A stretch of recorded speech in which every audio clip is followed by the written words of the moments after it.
Bonjour à tous, ravi de vous retrouver dans Smart Job, votre rendez-vous emploi RH, management, débat, analyse, expertise et vos rubriques habituelles. Évidemment, bien dans son job, on s'intéresse aujourd'hui aux avantages donnés aux salariés. C'est un coût pour l'entreprise.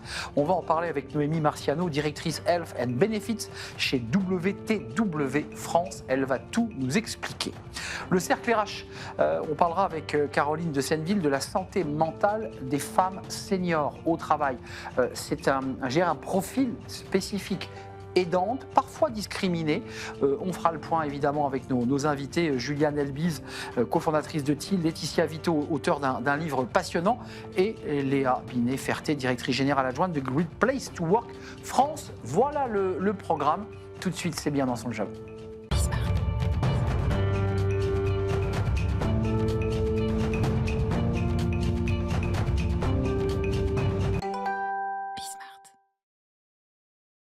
Bien dans son job pour parler des avantages salariaux, parce que c'est un sujet évidemment important. Ce n'est pas la rémunération, c'est tout ce qui va autour évidemment de la rémunération. On en parle avec vous, Noémie Marciano, ravi de vous accueillir.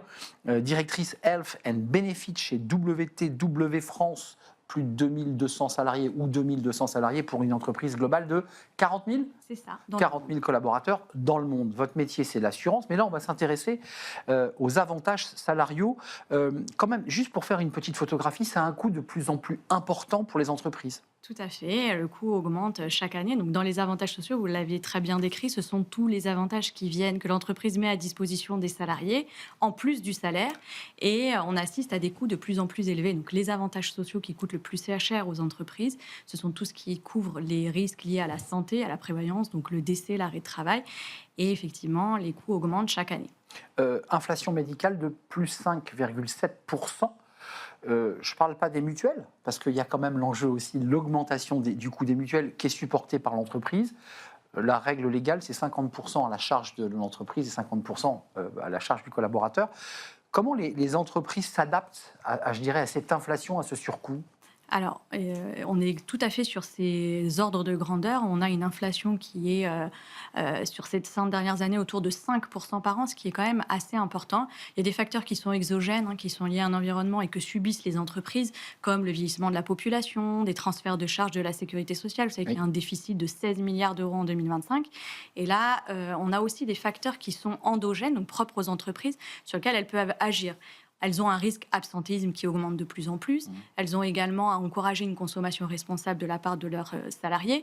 Et puis, dernier volet sur lequel elles peuvent agir, et aujourd'hui on constate qu'elles agissent peu, c'est la prévention.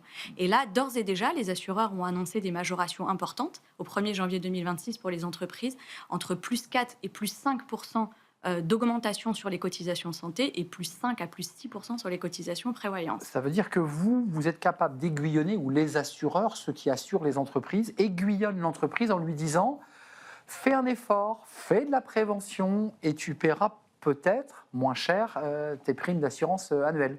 C'est vraiment le message clé et c'est ce qui ressort d'ailleurs de nos différentes enquêtes autour des défis des entreprises. Elles veulent passer de plus en plus d'une gestion curative où je paye pour les soins à une gestion préventive. Maintenant, elles veulent investir dans la prévention. Elles veulent investir et elles nous disent qu'elles sont... Une entreprise sur 2 souhaite investir au niveau de la santé mentale. C'est assez intéressant et c'est complètement en lien avec la première cause des arrêts de longue durée. Les risques psychosociaux sont numéro 1 des arrêts maladie. Et puis, elles veulent investir aussi sur du soutien familial, sur la santé des femmes, etc. C'est des sujets sur lesquels elles veulent absolument aller. Je ne veux pas faire rentrer le sujet de la CSRD, mais enfin, il y a quand même cette idée aussi de pouvoir avoir une nomenclature encore plus précise pour voir comment l'entreprise accompagne ces sujets. Vous nous dites sur ce plateau, si elles veulent payer moins d'assurance, il faut qu'elles soient beaucoup plus prévenantes. Est-ce qu'elles sont prêtes, les entreprises, à entendre ce sujet ? Parce qu'on voit bien que ce sont les priorités, mais en même temps, elles ont une pression fiscale très forte, elles ont des contraintes économiques liées à la mondialisation. Enfin, bref, tous ces sujets-là viennent les impacter. Est-ce qu'elles sont prêtes à accélérer sur ce sujet ? C'est ce qu'elles nous disent, en tous les cas, dans la dernière enquête qu'on réalise à ce sujet-là. Effectivement, le premier sujet qui ressort, c'est cette pression financière sur elles. Aujourd'hui, les entreprises, elles nous disent, elles sont 54% d'ailleurs à nous dire qu'elles ont envie de redessiner en profondeur leur stratégie en matière d'avantages sociaux. Ça veut dire quoi ? Ça veut dire repenser à tous les avantages sociaux et cibler là où on va avoir un impact le plus fort sur ma performance collective. Donc des choix stratégiques. Ce sont des choix stratégiques. En France, je vais vous donner juste quelques chiffres Allez-y. en matière de prévention qui incite les entreprises à faire de la prévention. C'est que, selon le dernier rapport CNAM, donc de la sécurité sociale, sur les charges et les produits, 80% des pathologies cardiovasculaires peuvent être évitées si on fait de la prévention. Donc c'est un chiffre qui est assez éloquent.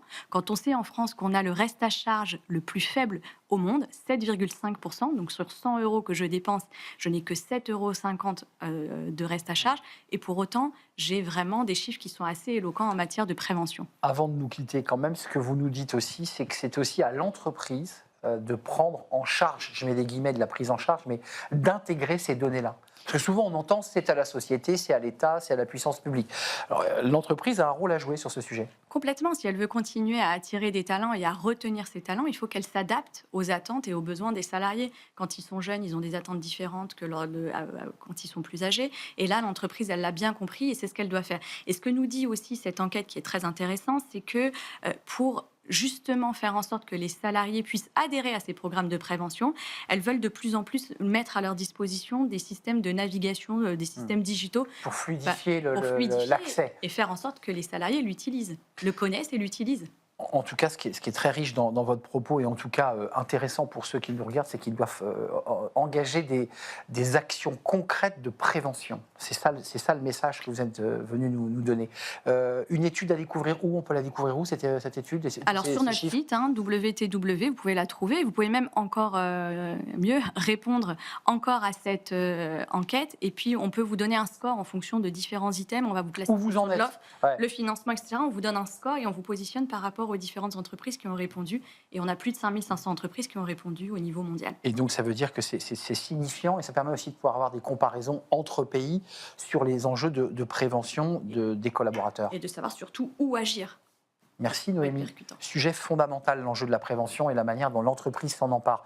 Noémie Marciano, merci de nous avoir rendu visite, directrice Health and Benefits chez WTW France. C'était un vrai plaisir de vous accueillir. On parlera de ces sujets de prévention. Tiens, et si on parlait de la santé mentale, puisque c'est un sujet connexe à ce dont on vient de parler, la santé mentale des femmes de plus de 50 ans, avec des enjeux de ménopause, de situations d'aidantes, et puis parfois des situations de discrimination aussi pour monter en grade dans l'entreprise. C'est un sujet important et on l'aborde aujourd'hui dans le cercle RH, le débat de Smart Job.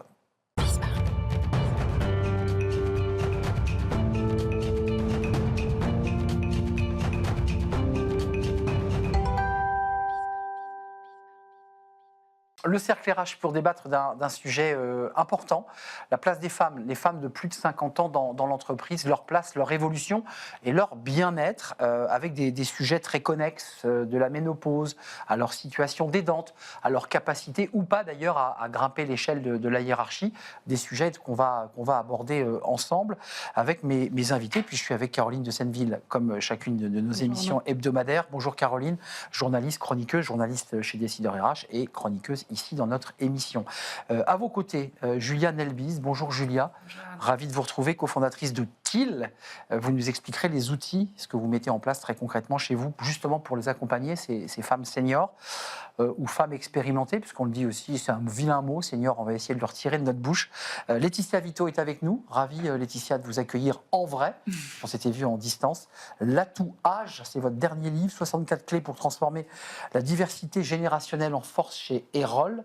Vous êtes conférencière et vous allez nous éclairer peut-être à travers les outils que vous proposez dans votre ouvrage. Et puis enfin, Léa Binet-Ferté. Bonjour Léa. Vous êtes directrice générale adjointe de Great Place to Work France. On va parler avec vous à la fois de faire une photographie puis essayer de voir concrètement les solutions, parce que c'est intéressant, c'est les solutions. Caroline, quelques mots, parce que je sais que tu as potassé ce sujet. Qu'est-ce qui ressort quand on parle de ce sujet des femmes seniors ou des femmes expérimentées de plus de 50 ans? Et vous connaissez mon goût pour les chiffres, donc je vais en donner quelques-uns. Mais oui, on aime ça chaque semaine. La combinaison du sexisme et de l'agisme frappe de manière assez spécifique les femmes dans le monde du travail, qui sont souvent considérées comme dépassées, là où l'âge chez les hommes, c'est valorisé, c'est associé à du charme, du pouvoir, du charisme. Décrochage dans la carrière, charge liée à l'aidance, invisibilisation. Être une femme âgée de plus de 45 ans en entreprise, c'est la double peine. 2 chiffres peut-être pour introduire le débat. On y va, voilà. Selon la DARES, le taux d'emploi des femmes entre 55 et 64 ans est de 57,2% contre 59,7% pour les hommes. Vous me direz, c'est un écart que de 2 points. Mais ça ne doit pas cacher une réalité, c'est que les femmes ont des carrières de plus en plus hachées et les emplois qu'elles occupent sont moins valorisés.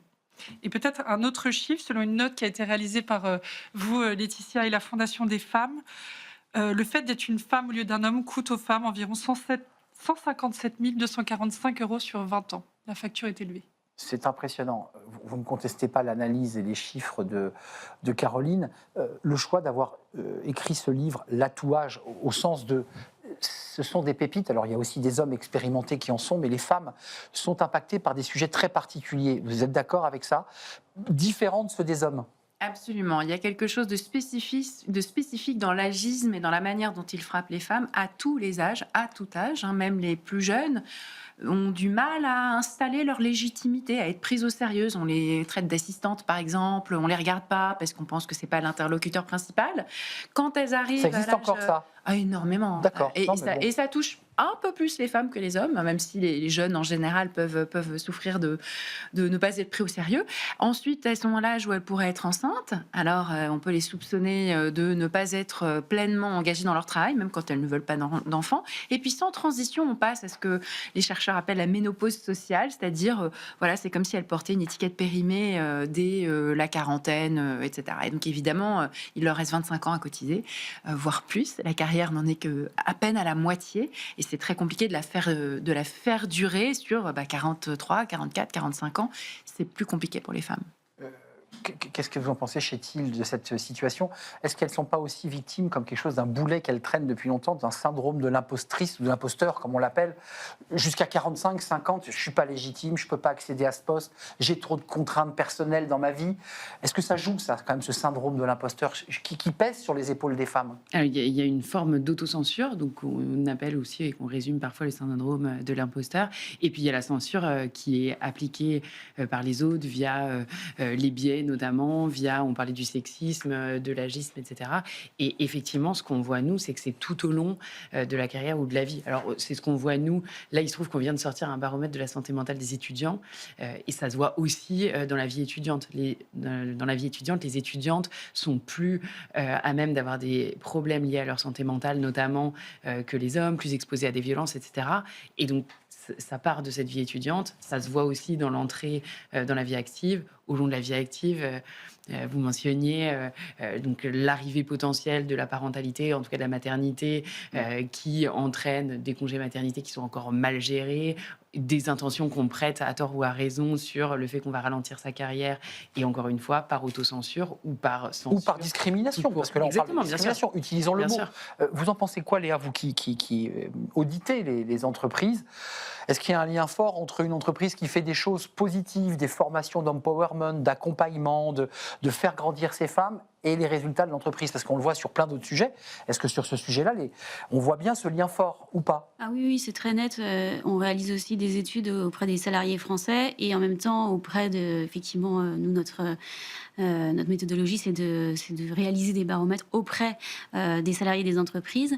Et effectivement, on voit un écart considérable entre la perception des femmes dans les entreprises qui sont les plus vertueuses en faveur de l'égalité professionnelle et la perception des femmes en général dans l'emploi en France. Mais juste, je le pose sur la table à vous quatre, parce que je suis entouré de 4 femmes. Est-ce que c'est pas lié aussi au fait, même si on a fait des efforts grâce à des lois, Rixin notamment, mais de la place des femmes à des postes hiérarchiques qui permet aussi de créer des effets ambassadeurs, des effets miroirs? Est-ce que leur position, leur difficulté, elle n'est pas liée à un monde un peu patriarcal, très, très masculin? Peut-être ou pas? Il y a une sorte de cercle. Non, mais faites-vous plaisir, vous pouvez dire le oui. manque de rôle modèle. Non, mais c'est le manque de rôle modèle n'aide pas, évidemment. Caroline, vous vouliez apporter un autre éclairage? Un petit chiffre. Ouais, un autre chiffre, et puis aussi une situation, je dirais, liée à l'âge chez les femmes, qui n'est pas une situation que vivent les hommes, qu'aucun homme ne peut vivre. On parlera de la ménopause. Pour le chiffre, juste selon l'AEF Info, dans les entreprises du CAC 40, les femmes représentent en 2025 environ 28,2% des membres des COMEX. La loi Rixin demande d'atteindre le seuil des 30%, donc il y a quand même encore un peu de travail. Le rôle modèle. le regard que porte une femme dans son évolution professionnelle avec tous les sujets qu'on a évoqués. Le regard sur elle, 45 ans, tu étais un produit périmé. Comment elles font pour survivre en entreprise, ces femmes ? On voit une C'est la première guerre. génération émerger quand même. Donc là, ça commence à arriver, ces rôles modèles, et ça nous rassure, nous autres cadras, de voir des quinquas ou des sexas émerger, prendre la parole, ne pas disparaître, refuser de disparaître. Mais elles sont encore trop peu nombreuses. Et souvent, ces femmes-là qui ont réussi, qui ont joué des coudes pour y arriver, elles ont vraiment été dans les codes masculins de la réussite. Et parfois, Donc, c'est elles des hommes ont... en jupe, en fait. Elles ont accepté de faire oui. tous les sacrifices et de jouer avec les codes qui n'étaient pas ceux qu'elles avaient mis en place Avec eux-mêmes. lesquels vous parlez parfois en off, qui ne le dit jamais sur un plateau de télé, qui vous dit « j'ai fait le choix de ne pas avoir d'enfant pour pouvoir avoir une carrière qui me permette d'accéder au poste le plus élevé ». Vous êtes d'accord ? Ça arrive. Ça arrive. Qu'est-ce que vous en pensez ? Vous qui Je pense sur ce qu'il y a- plateau, disiez que vous étiez mère de famille, engagée dans un équilibre vie pro, vie perso. Je pense que les deux situations existent. Il y a aussi plus de rôles modèles qui sont des femmes épanouies, qui ont des enfants. Et d'ailleurs, on n'est pas obligé d'avoir des enfants pour être une femme épanouie, mais il faut pouvoir avoir un rôle de parentalité épanouie et être successful dans mais le business, évidemment. Exactement. Est-ce qu'aujourd'hui, on manque encore de rôle modèles ? C'est évident. Il y en a de plus en plus quand même. Quand on voit les classements qui sortent, je trouve, qui aident d'ailleurs, où on a maintenant le classement des 50 above 50 de Forbes, qui est super important parce que c'est bien aussi de rappeler qu'il y a des femmes extrêmement aspirationnelles, qui ont des parcours exceptionnels et qui ont plus de 50 ans, et aussi les 30 under 30, 40 under 40, etc. Donc il y en a, mais il faut aller beaucoup, beaucoup plus loin. On parlait, on est presque à 30%, mais en fait, on devrait tous aspirer à 50%. Et pas que dans les COMEX, mais aussi dans les rôles de CEO, parce que quand on va chercher dans les directions générales, etc., on est nettement en dessous des représentations dans les COMEX. Les salaires, c'est quand même des femmes, quand on les interroge, qui considèrent qu'elles sont moins bien payées que les hommes. Et donc il y a toujours cette espèce de sentiment de faire plus en étant moins payé et de devoir toujours prouver plus à l'égard des hommes. Juste un mot sur l'enjeu de la ménopause, qui est un peu l'angle mort, c'est-à-dire que c'est un peu le sujet tabou, personne n'en parle vraiment. Est-ce qu'il faut des programmes d'accompagnement ? Est-ce qu'on doit poser ce sujet dans les entreprises ? Est-ce que vous, chez TIL, vous portez ces sujets au sens de la pédagogie auprès des équipes RH ? Comment on en parle de ce sujet ? Bien sûr, alors tous les sujets, c'est vrai pour tous les sujets tabous, donc il y a des sujets qui l'étaient il y a encore 10 ans qui le sont moins. La ménopause, ça reste un sujet qui est assez tabou, en tout cas un angle mort, comme vous le disiez. Et aujourd'hui, il faut accompagner, notamment nous, on accompagne avec des programmes qui traitent plutôt de la ménopause sous l'angle des difficultés ou des troubles que ça peut apporter sur la santé mentale. Les conséquences de la ménopause. Exactement, irritabilité, problème de sommeil, exactement, problème de concentration, etc. Et il faut absolument, effectivement, traiter ça et traiter ça en entreprise. Et il y a juste quelque chose qui est important sur ce point-là, c'est qu'il faut accompagner les femmes, évidemment, et donc typiquement les femmes en périménopause, mais aussi les hommes, les managers, les structures, les organisations pour transformer la culture sur ces sujets-là, parce que ça ne doit pas être un sujet que de femmes, la santé mentale des femmes, la santé des femmes, la représentation des femmes dans le monde du travail. Mais Laetitia, vous êtes dans ce livre, vous valorisez aussi ces femmes. C'est une manière aussi de les aider, de les accompagner, parce que vous partiez du principe qu'elles ont des compétences, de grandes compétences, ce sont des pépites. Est-ce que leur santé mentale est plus impactée que celle des hommes, alors qu'on n'a jamais autant parlé d'enjeux de santé mentale chez les étudiants, chez les salariés, chez les dirigeants ? Est-ce que les femmes sont plus impactées pour les raisons qu'on évoque ? Agisme, ménopause, discrimination. Elles sont souvent les aidantes aussi, ces femmes. Clairement, les chiffres nous montrent que les femmes sont plus impactées sur les sujets de santé mentale, et en particulier après 50 ans, c'est vrai qu'il y a vraiment un écart, même si des hommes aussi peuvent en souffrir.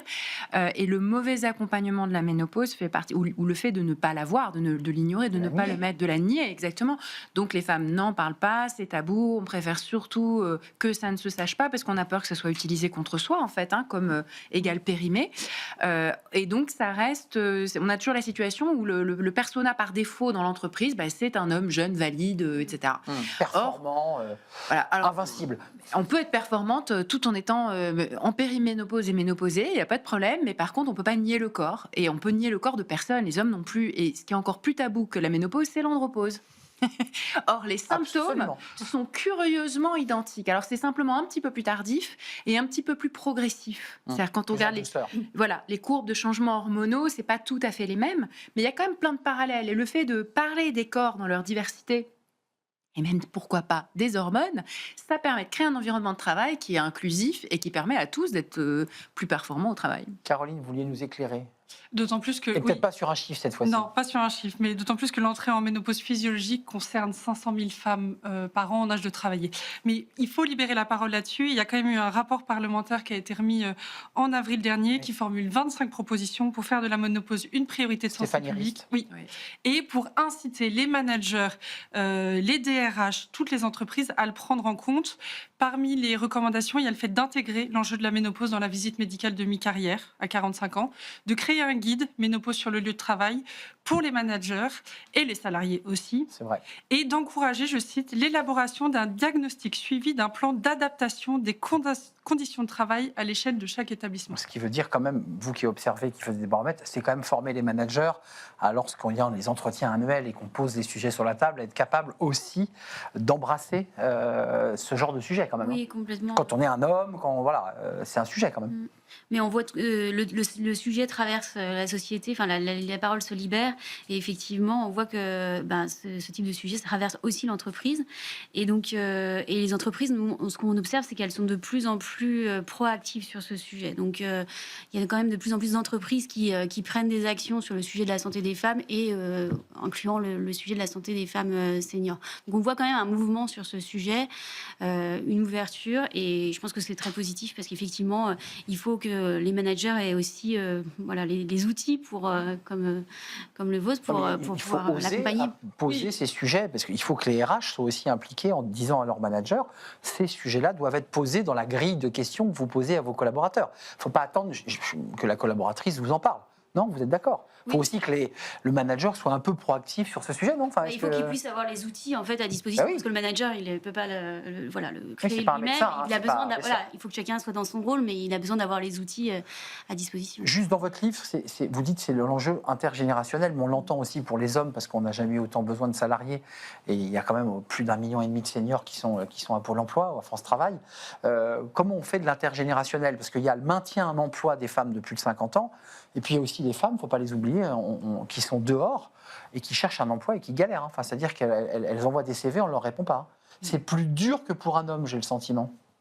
Oui, alors surtout le fait d'avoir un emploi à son niveau, en fait. C'est-à-dire que les femmes acceptent plus facilement de prendre un temps partiel, de prendre un temps partiel peu rémunéré, là où les hommes vont résister plus longtemps. Donc le chômage de longue durée des seniors hommes est un poil plus long. Donc on pourrait penser que c'est plus dur pour les hommes, mais c'est parce qu'ils n'acceptent pas ce que les femmes acceptent. En gros, je simplifie un petit peu. C'est très vrai. Et donc c'est vrai que du coup c'est compliqué de comparer, mais c'est un sujet intergénérationnel parce que c'est très dur pour les jeunes femmes et hommes aujourd'hui d'avoir un bon emploi, une bonne position. Le chômage des jeunes reste assez élevé. Il y a des tas de sujets comme ça qu'on peut... C'est les deux bouts de la chaîne C'est les deux bouts de la chaîne. Parfois, c'est même au milieu, avec la pénalité maternelle. En fait, il y a des tas de sujets qui sont intergénérationnels. Si on prend le sujet, par exemple, de l'accès au logement, qui est un gros goulot d'étranglement dans le monde du travail. C'est un sujet qui peut toucher des femmes de 50 ans en train de divorcer et qui ne peuvent pas rester dans le domicile. Voilà. Ça peut concerner un jeune qui cherche à quitter le domicile parental. Le Tanguy qui veut s'enfuir. Exactement. Donc quelqu'un de 26 ans et quelqu'un de 52 dans la même galère. Idem sur la maladie au travail et la place du corps au travail, que ce soit la santé mentale, on sait que les jeunes sont très très touchés, autant que si ce n'est plus que les seniors. Exactement.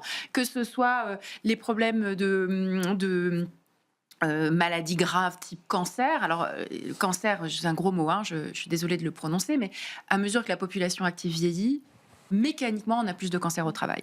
Mais hélas, ça touche aussi de plus en plus des jeunes. Donc voilà un sujet, l'accompagnement, le fait de ne pas perdre les collaborateurs qui sont frappés par des grosses épreuves, c'est un sujet intergénérationnel. Parce que même s'il y a moins de jeunes, heureusement, qui font face à ça, il y en a malheureusement de plus en plus. Donc tous les sujets, logement, maladie, santé mentale, etc., sont des sujets intergénérationnels et c'est comme ça qu'on fait progresser les choses plus vite. Juste, Julia, qu'est-ce qu'on doit faire? Qu'est-ce que vous proposez chez vous et comment vous regardez l'idée de les outils pratiques pour les accompagner, ces femmes? On les réunit dans des groupes d'empowerment, on fait des groupes mix hommes-femmes, on essaie de construire. Comment on fait là? Comment on imagine des programmes justement pour que ces femmes ne restent pas sur le bord de la route? Ce qu'on voit qui est déjà très important, c'est d'avoir des programmes à plusieurs niveaux. Donc, ça veut dire un accompagnement individuel. Chez nous, ça passe par le fait d'avoir une plateforme, une application mobile sur laquelle on peut avoir un accompagnement personnalisé sur ses propres sujets.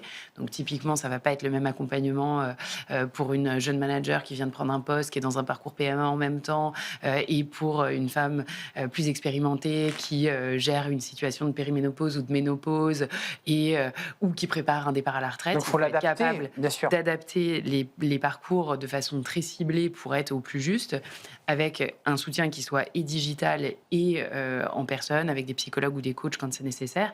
Et il faut surtout que cet accompagnement personnel, individuel, ne se fasse pas au détriment d'un changement culturel et d'un accompagnement des managers. Donc ça veut dire aussi former les managers. C'est la quadrature. Exactement. Oui, c'est un juste équilibre, en tout cas. Détection des signaux faibles, contre les biais de genre, etc. Et formation du top management et de l'organisation pour changer la culture sur ces sujets-là. Caroline, est-ce que vous vouliez rajouter quelque chose dans... Oui, je voulais revenir justement sur les biais et sur l'aidance. Certes, 60% des aidants environ sont des femmes, mais il y a un autre élément qui a été pointé par un autre rapport de la Fondation des femmes, c'est que pour les hommes, c'est davantage une aide financière. Pour les femmes, c'est davantage le soin et le soutien moral. Et ça découle quand même de beaucoup de La femme, c'est le care. C'est le temps passé. Et tout ce temps passé à apporter du soin et du soutien moral, c'est du temps où les femmes ne vont pas aux after-work, vont pas à tous ces éléments informels qui sont quand même assez essentiels pour identifier les postes qui pourraient se libérer, etc. Donc je trouve que c'est participer à la vie sociale de l'entreprise, c'est-à-dire être là au moment où il faut pour gravir les échelons. Great Place to Work, qu'est-ce que vous dites aujourd'hui sur ce sujet et comment vous aiguillonnez aussi d'une certaine manière les entreprises sur ces enjeux de la place des femmes dites expérimentées, puisque c'est le sujet du jour, mais j'ai envie de dire plus largement des femmes dans l'entreprise? Nous, ce qui nous semble important, c'est effectivement d'avoir des actions à différents niveaux. Donc, ce qu'on observe effectivement, ce que je lui disais, c'est de plus en plus d'entreprises qui se mobilisent ces dernières années autour de la question de la santé. Mais j'en parlais il y a quelques jours avec une entreprise qui me disait justement, il faut qu'on soit très vigilant sur la manière dont on agit parce que les femmes, notamment seniors, peuvent être victimes aussi de discrimination du fait des actions qui sont menées. Elles sont perçues comme plus fragiles, senior, bien sûr, plus fragiles, etc. Donc, il faut avoir un discours qui soit très adapté et très fin auprès des managers pour qu'ils prennent en compte le sujet, mais qui est pas une discrimination accrue envers ces femmes seniors. La phrase violente, tiens, va donc faire la formation avec le groupe senior. Toujours très classe dans une entreprise, ça. Non, mais c'est vrai. Vous dites quoi? Il faut les accompagner pour qu'elles puissent donner le meilleur d'elles-mêmes dans l'entreprise. C'est ça aussi votre façon de penser. Possible avec des gens d'âge différents, en fait. Donc, même si l'accompagnement personnalisé, il reste différencié, mais les actions, elles doivent être collectives, elles doivent embarquer toutes les générations. On a besoin d'être entouré de gens plus vieux et plus jeunes que soi. C'est absolument profondément un facteur d'épanouissement. Vital pour l'entreprise, vital pour l'entreprise, vital pour la transmission des compétences, vital pour le fait de se projeter dans une carrière, se projeter dans l'avenir d'un projet, que ce soit en regardant quelqu'un de plus jeune qui va prendre la suite ou que ce soit en regardant quelqu'un de plus âgé en qui on peut s'identifier et se dire tiens, j'ai un avenir dans cette organisation. Merci à vous, mesdames. Merci Laetitia Vito. Votre livre, on va le découvrir, L'atout âge ou l'atoutage, qui est un jeu de mots. Faire la liaison. Un toutage, un jeu de mots de l'auteur ou de l'autrice. 64 clés pour transformer la diversité générationnelle en France et en force. Édition Erol, écrit par Laetitia Vito. C'est pas votre premier livre, c'est au moins votre 4e ou 5e livre. 5e livre. Merci à vous. Et puis je remercie évidemment Juliane Elbise, cofondatrice de TIL. Vie bien équilibrée, perso et pro. Et merci à vous, Léa Binet-Ferté, directrice générale adjointe de Great Place to Work France. Et merci à Caroline de Senneville qui m'accompagne, c'est toujours un plaisir. Merci à vous, merci pour votre fidélité. Je vous dis à très très bientôt pour de nouvelles aventures. Bye bye et merci à toute l'équipe, bien sûr, Nicolas Juchat. Et je n'oublie pas aujourd'hui Paul, notre ingénieur du son. Il va très mal le prendre. À bientôt.